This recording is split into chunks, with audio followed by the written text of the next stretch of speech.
But his friendly. When true friends are hard to find.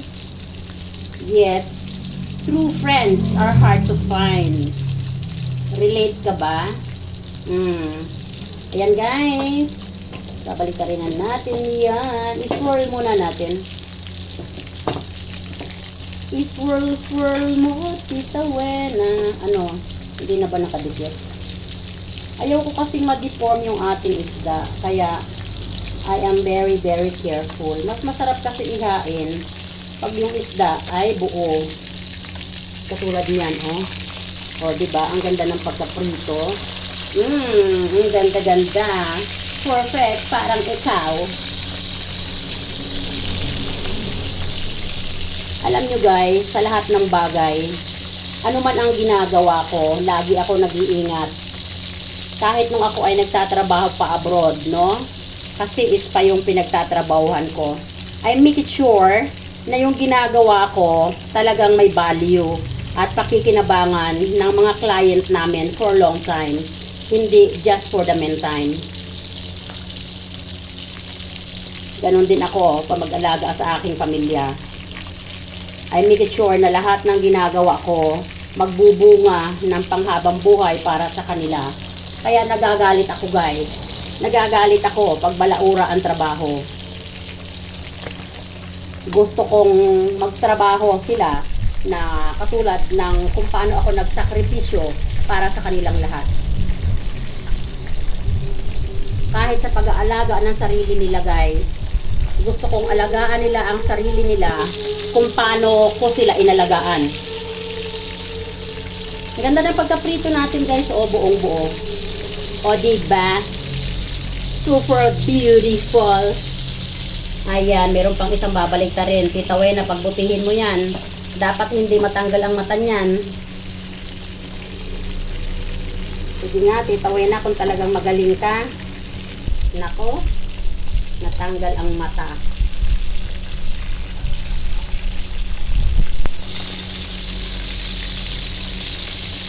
Hayaan mo nang matanggal ang mata.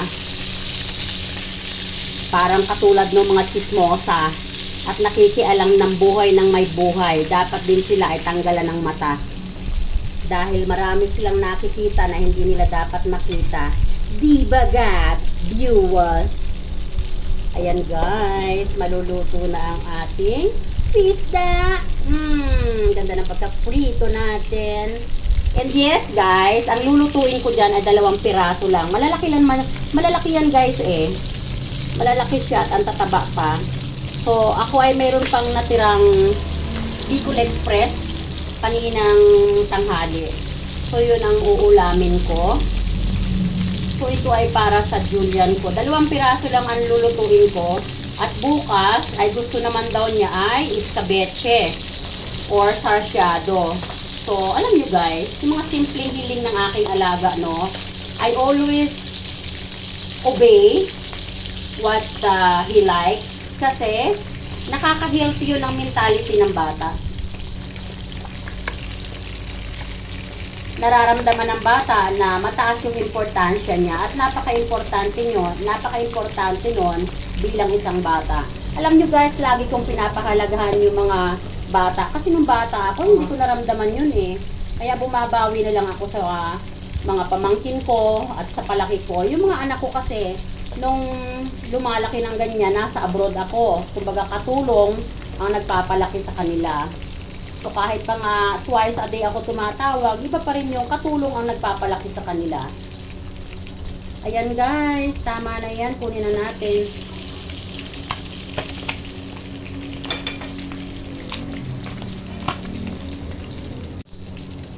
So ayan guys, ready na yan. Kukunin na natin sila.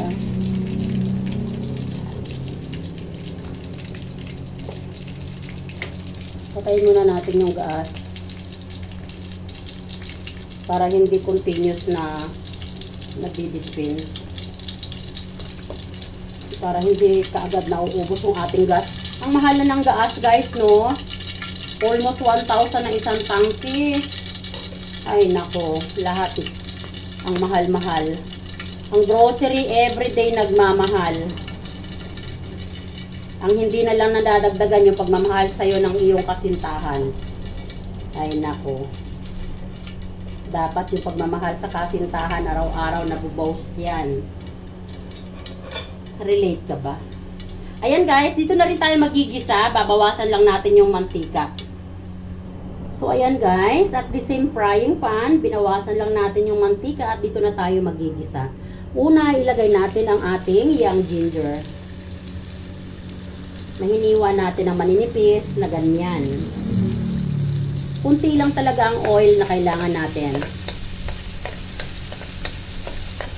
Kaya yung oil na nakikita nyo, that is more than enough. Minsan kasi, may nagko-comment na bakit daw kukunti yung oil ko. Ayoko na masyadong oily, mga dearly, kasi hindi healthy. Ilagay na rin natin ang bawang. Pwede na nga rin natin ilagay ang ating sibuyas. Haluin lang natin.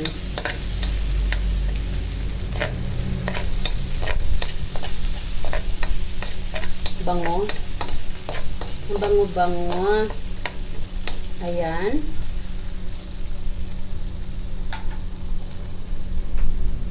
Pwede na rin natin ilagay ang ating kamatis na freshly harvest sa ating terrace. Ayan.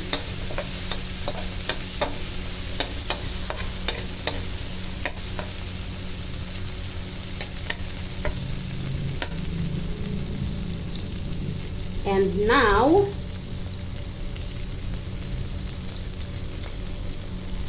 ilalagay na natin dyan yung ating pritong isda na 2 piraso. Ayan. At sa ibabaw nga ay ilagay natin yung ating kamatis.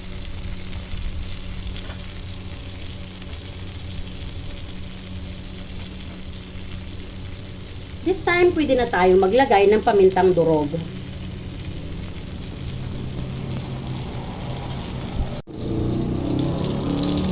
Ayan guys, this time ay pwede na tayo maglagay ng sabaw.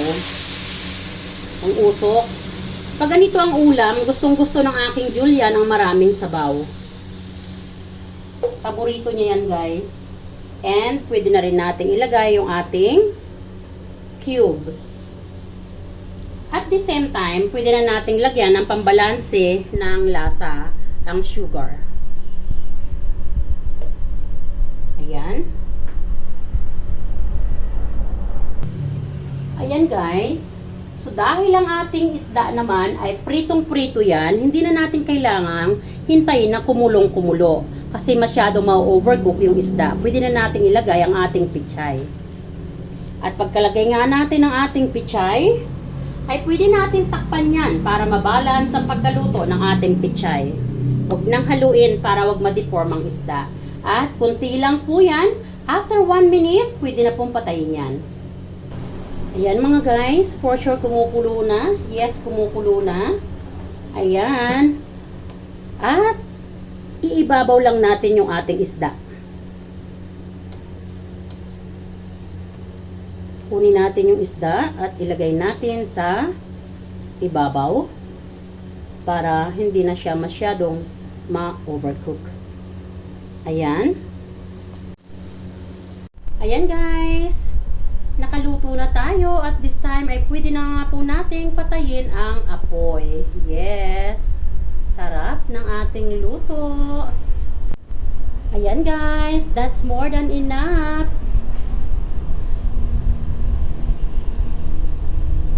Pwede na nating patayin ang apoy. Thanks for watching everyone. Tita Wayne always saying, don't forget to keep loving one another. Bye!